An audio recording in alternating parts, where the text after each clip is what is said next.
Daghang salamat Bro Jim. Maayong hapon kaninyong tanan. Dinhi sa ato ang palibot sa sulod sa merkado. Ako ang ating makaroon may tungkol sa gitawag na itong mga balaan. Unsap, ngayon gitawag na itong balaan may tungkol sa ato ang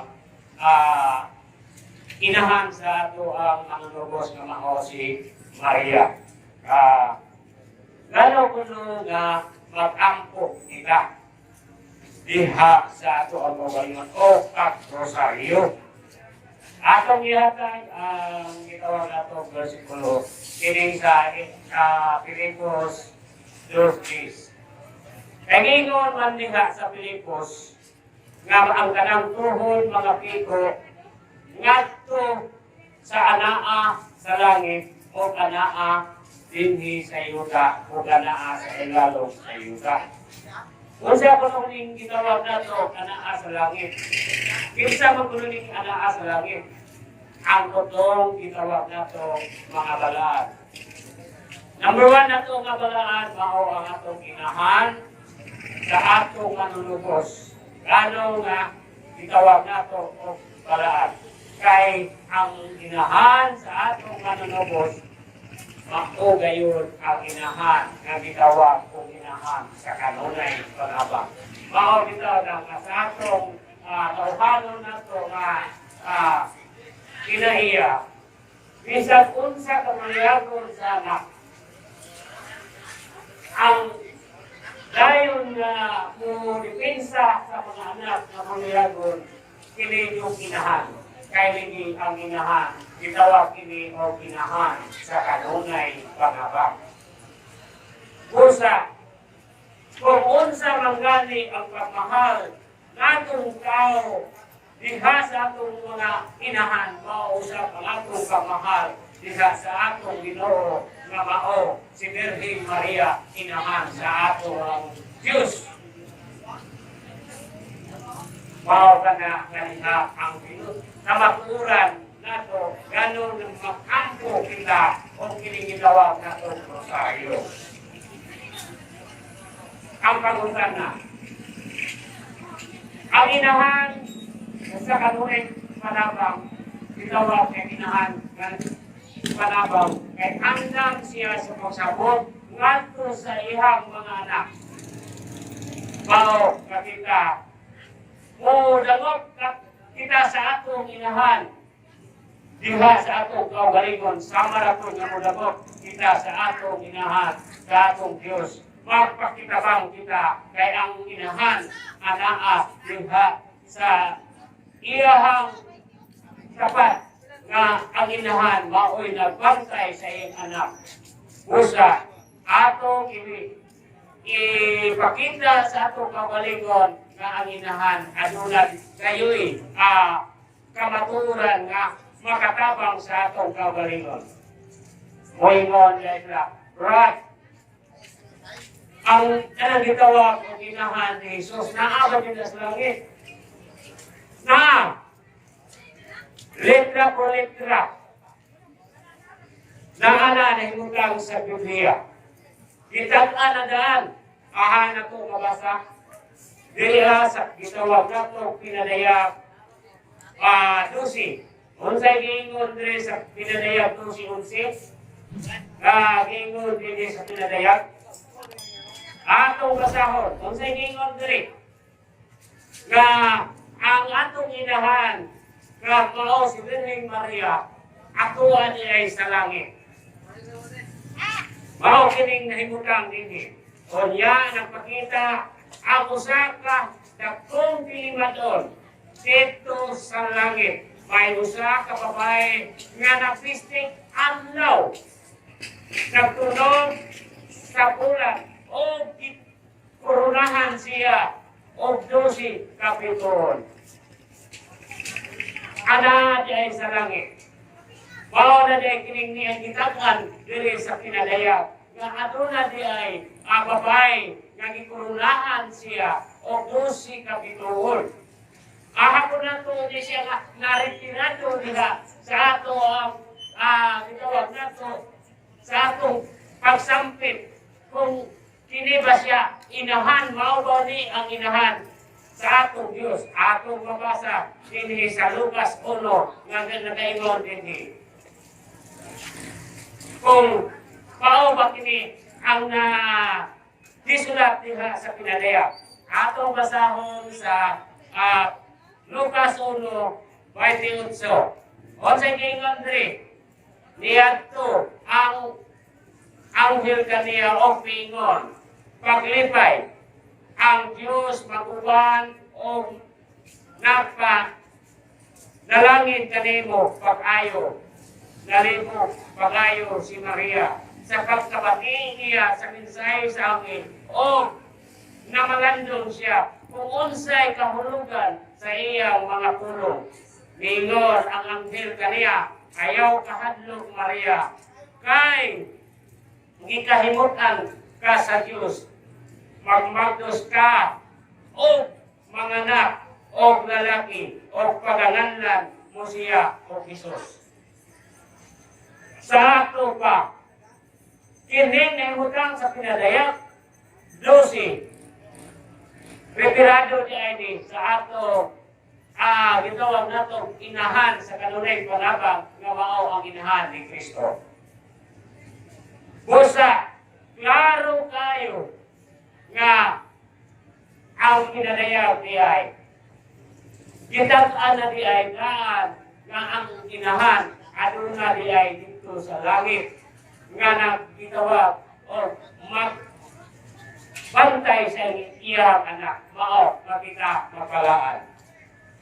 Aha na ito mabasa. Nga gibalaan ang ato ang inahan. Ako mabasa sa Lucas 11:27. Unsay giingon sa Lucas 20:7, kung man makasulti si Jesus niini may usa ka babae nga mituaw kaliwala sa pundok sa mga tao o mingon kaniya. Mulahan ang babae nga maoy nagsabak o nagpasuso kanimo. Sa ato pa, ang inahan nga babae gihatagan o pasidugog ngadto sa tao nga ingon, mulahan ikaw nga babae nga nagsabak o nagmagdos kanimo. Sa ato pa, retirado ngayon nga ang atong Birhen nga Maria, inahan, anaa diay sa langit. Mao kita mag-ampo ngayon. Pakilabang diha sa atong inahan. Kay ligi ang inahan. Gitawag o inahan sa kanunay panabang. Bisan sa atong kaugaling-kauhanon, makita na to nga ang ilahang mga anak, bisan unsa kapuliyagon, andam ang inahan, pagpanalipod sa iyong anak, kay ligi inahan siya sa kanunay panabang. Sa makaw, ang law. Unsa, diha na to matugkad, kung unsa ngayon ang atong pagkakitawag na to, o unsa rin kitawag na to kamakuran. Mayo ilaada yung question nun. Brad, gano'n ang gitawag man na grosaryo? Atong tukinon ng grosaryo. Unsa kuno ng grosaryo? Kining grosaryo, retirado kini sa atong inahan. Gagihatagan na to o pasidugog diha sa atong pagalingon kay inahan, kay babae man siya.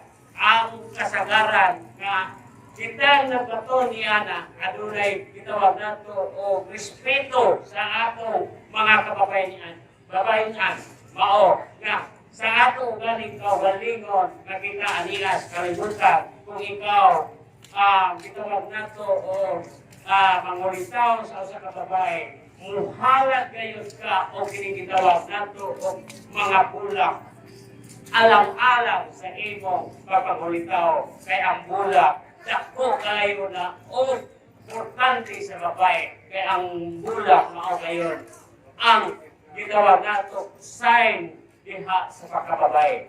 Mao gitawag kini sa rosaryo.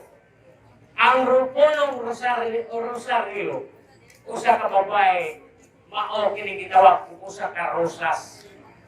Kining gitawag pud og aon sa ning Rio, ang Rio tinubdan diha sa gitawag nato Dublin sa kapaan. Mao nga among gi duktong diha sa gitawag nato Rosario kay ang atong Ginoo tinubdan diha sa kaluwasan mao ang tubig. Mao nang gitawag og Rosario.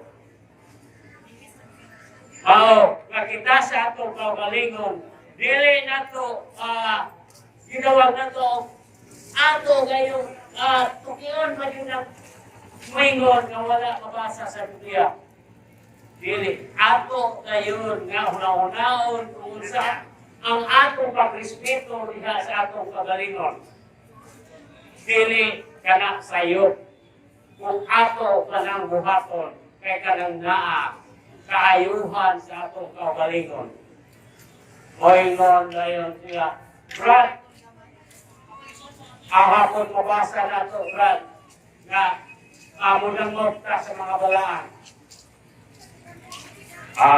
Atong ihatag kung asa nato kuan kining gitawag nato mga balaan. Atong basahon diri sa Efeso kung naabay mga balaan.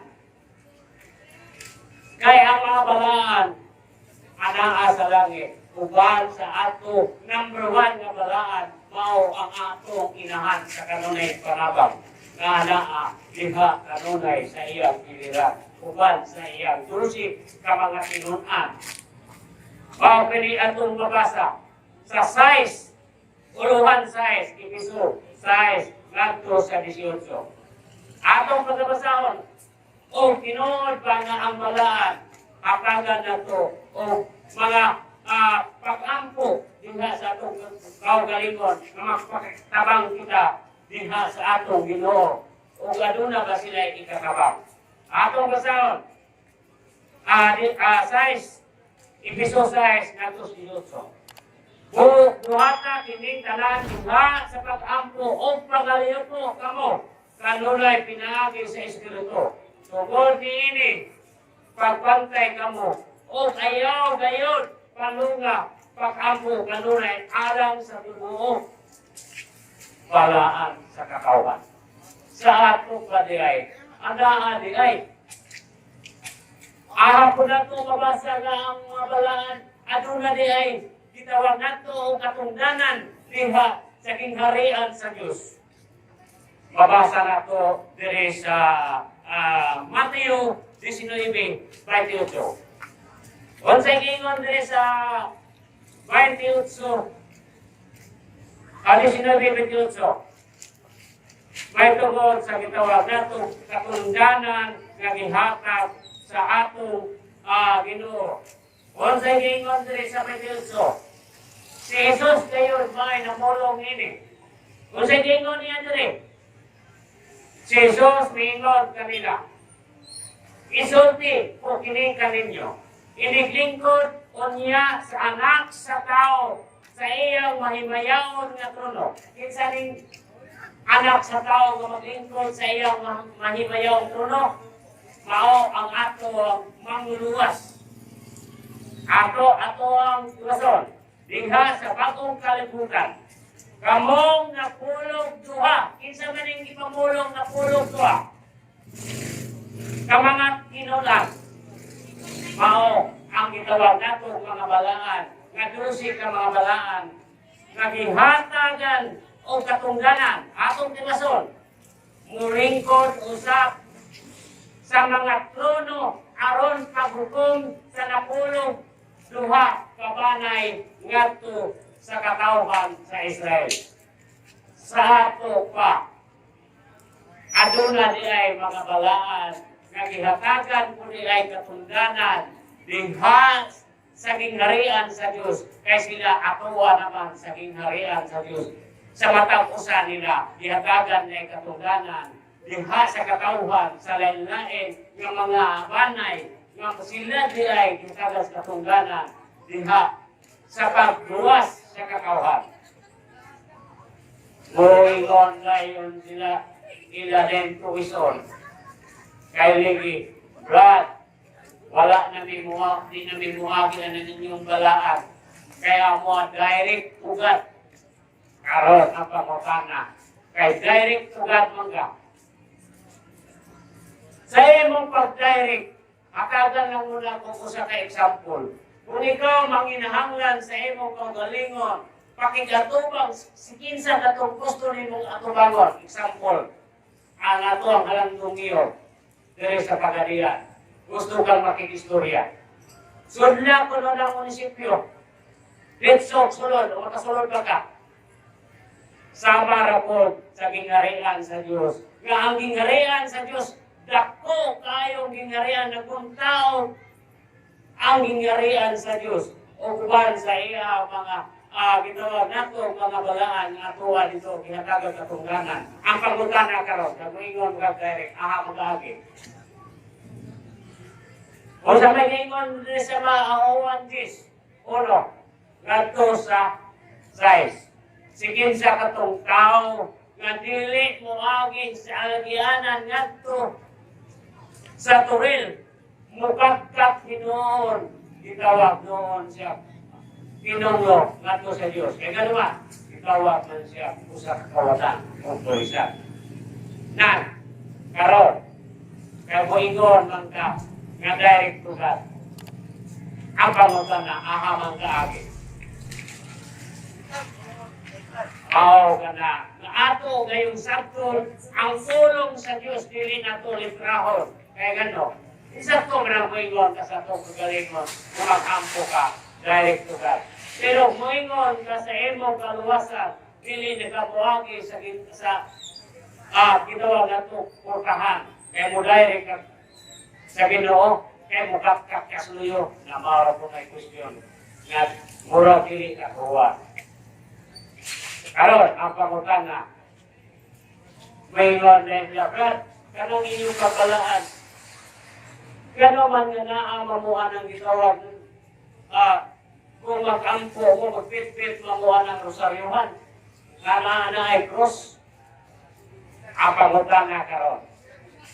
Kung naabay atong mabasa niya, kung sa may giingon nato, atong pagkabasahon, kung naana ba niya nagsulat na latid na ba niya sa basahon, atong basahon ng Deuteronomio 11, nganhi sa 18. Ana-ana, atong basahon sa Uluhan 11, 18. Usa ang pingin ninyo sa bugos ninyong kasing-kasing o kalaw ang akong mga pulong. Ibugkos kini. O sa may ibugkos. Ang mga pulong. Bao ka ng pulong nato nga atong ihimo diha sa kitawag nato groceryuhan. Ipabugkos sa atong mga bukton. Atong iklason o ibutang sa inyong mga tao o naaman ligi mao ka nang gitawag nato timaan nga sa ato pagrosaryo aduna kitay gitawag nato nga minagiban diha sa atong kaugalingon atong tiwason atong tiwason ang akong mga pulong ibukos kini diha sa inyong mga butong o ibutang sa inyong mga angkang. Aron dili ninyo hikalintan o itudlo kini ngadto sa inyong mga anak kung ana kamo sa balay. Sa inyong pagkatao o sa inyong pagpahulay, pagtrabaho, isulat kini diha sa inyong haligi sa portahan o sa inyong balay o diha sa mga ganghaan. Mao ka nang gibuhat sa mga Katoliko nga makita mo o gitawag nato panahon sa mahal nga adlaw kanang gitawag nato nga gipurma nga usa ka gitawag nato bendita sa lugay nga ipatapos sa bunggo mao kanay gituban sa Katoliko nga giingon ibutang diha sa inyong mga haligi o sa inyong mga bungbong. Mao nga kami diha sa among kaugalingon nagsubay gayon diha sa mga kasuguan o unsay among gihatag sa Dios amo kanang gituman. Ang pangutana karon. Kuno mabasa nato nga adunay ginhatag nato timaan. Ang pangutana ganong manguros. Ariya. Unsa kuno'y kahulugan sa nanguros? Daghan kaayo nga mga Katoliko nga kay balong manguros apan wa kay balong sila unsay kahulugan na ako'y manguros nga walay klaro kay nagkabali-bali. Kay ligi Katoliko kuno ang iyang apan wala magtuon sa matuoran diha sa usa ka Katoliko. Unsa kuno'y gitawag nato o gitawag nato timaan. Ama nato mabasa ni gitawag nato timaan. Mabasa nato ini gitawag og timaan sa atong kaugalingon nga kita gipatikan na diay sa ato ang kaugalingon diha may tungod sa atong pag-ampo mao nga gipatikan kita diha ni Kristo. Mao nga kita adunay gitawag nato timaan. Unsa kining kahulugan sa timaan? Para kanang unsa ning timaan, mao kini ang timaan. Sa akong una ipatik ko ang Diyos nga labing gamhanan o ibutang ko sa akong dugan doon sa akong kasing-kasing kay ang Diyos gugmangan o ibutang ko sa duha ko kaamon. Aron pasanon ko ang tanan nakong mga kalapasan o ibutang ko dinhi sa akong mga ngabil aron ang akong mga pulong nga mugawas sa akong mga baba. Kung unsa ang akong mga pulong mao gayon ang akong kalitok nga maktarong diha sa akong kabalingon. Mao kanay kahulugan sa gitawag natong kapanguros. Dili siya manguros lang ta nga wala kay kahulugan. Adunay kahulugan. Atakihon ko gayon sa uban. Brad, gano'n ko no nga mag-adapt ka ng cross. Wala sila masayon. Ang cross niya dako kayo importante ka nato. Kay kanang cross mao kayo'y atong naluwas diha sa atong kaugalingon. Kay kung wala pa kita sa luwas sa atong Ginoo nga gidawat niya ang atong mga kasalanan nagpakamatay siya alang ka nato aron kita maluwas. Asa nato mabasa ang gitawag nato o cross. Mabasa nato diha sa gitawag nato unang Korinto 18. Unsay giingon sa unang Korinto? Ang kasuyan sa kamatayon ni Kristo diha sa krus. Binuang alang niya itong wala mga luwas. Apan ka nato nga magkinaluwas kahong kini iya sa Diyos. Ang pangutan na karon. Si Kristo, ano na may kabalingong cross? Ano na? Ang pangutan na. Ang kaway, ano na may cross? Wala. Nga naman, ang kaway mo si Taning, wala na yung cross. Ang pangutan na karon. Tikunsa ni mo si Taning, kaya wala po may cross. Mao ka na sa atong kabalingon. Nga, kitawag nato o common sense atong gamiton ang atong nahuna kung unsa gayon ang kamaturan. Mao kita magpaton ni anang kitawag nato o cross. Kay ang cross mao gayon ang kaluwasan diha sa atong kaugalingon. Dili kay atakihon kay kuno ang cross kuno bitayanan kuno sa panahon kaniya to. Sa unang panahon binuwang. Pero karon sa ato pagka-Kristiyano, dako tayo ikatabang kay gano ba? Gahong kiniira sa Diyos. Ganong man.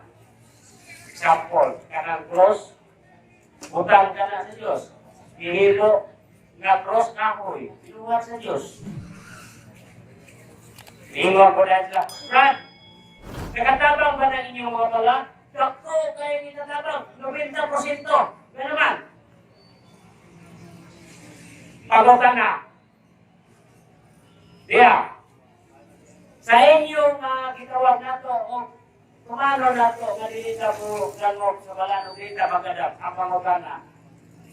Nakahatag ba mo ang kalambuan nito sa mga hukom sa katawhan diha sa lugar sa manining mga kapisbahan? Kung wala, kining balaan. Mahimukso ba ng lugar? Dili, na naman. Dako kay ikatabang ang mga balaan. Kay maghimo gani ka o pagpalambo ka sa imong lugar. Maghimo ka ngayon o mag-organize ka kapistahan ang daton kanang gitawag natong mga balaan. Example, kining gitawag natong San Pablo, pista sa San Pablo, pista sa San Pedro, mao na ang mga balaan. Mao sa atong kaugalingon, dako kayo gikatabang ang gitawag natong mga balaan kanatong mga katawhan dinha sa atong pagtuo mao ang mga balaan diha o kinigitawag o mga pinunan sa atong Dios nga gihatagan o katungod diha sa atong kaugalingon mao makita diha magsampit o mangayon pakikabang kay sila anaan naman sa kiliran sa atong Ginoo mao kita mangayo kita sabang uban sa atong balingkamot diha sa atong kaugalingon nga kita maluwas nga lunggon kita sa atong Ginoo kay ang mga balaan ihatag gan o katungdanan diha sa magkatawhan sa tibuok kalibutan. O maura kini dagang salamat o kay hapon kaninyo. Hindi na po utok, kay dagang pamangulong kay hapon.